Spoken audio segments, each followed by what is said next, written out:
Well, for the first time in 3 years, Dayton has been knocked out of the top 10 of the worst cities for allergy sufferers. But while this may be good news for allergy sufferers, this time of year still sends them scrambling for the tissues and antihistamines.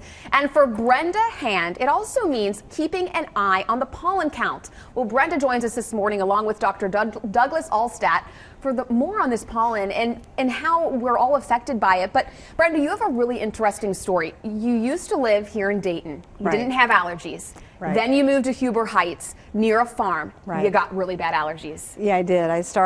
We moved and it just was like all of a sudden I'm sick all the time. You know, I have all the symptoms of like what I thought was a sinus infection. What at that time my doctor thought was a sinus infection, you know, a headache, runny nose, coughing, sneezing, just feeling terrible, you know, just constant. So I'm in there month after month after month getting treated for these sinus infections. So about after a year, my doctor said, no, something else is wrong with you. So they tested me. We're going to do allergy testing, tested me, and found out I'm allergic to trees, grass, and weeds, everything that is now all around my house. Wow.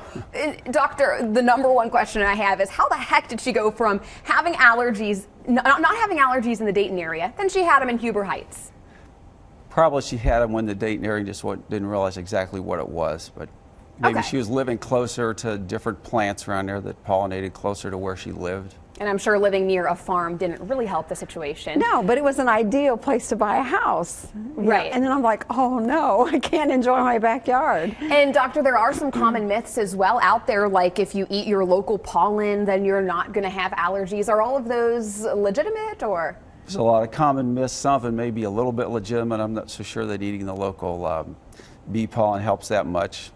Okay, and so there's also a website, and this is really important for folks out there who really want to combat allergies or at least know what's going on out there with the counts, and it's called pollen.com, right? That's correct. And that's really helped you. Big time, big time. They will send you a daily email if the pollen count in your zip code area is in the medium to high range. So like first thing in the morning, I check my email and it's going to be a high pollen day. So I know that, you know, the car windows stay up or, you know, I'm going to not spend any time outdoors. And then if you're going to travel, you can put in that, you go to their website, pollen.com, put in a zip code, and it will give you the pollen reading for 4 days for that zip code.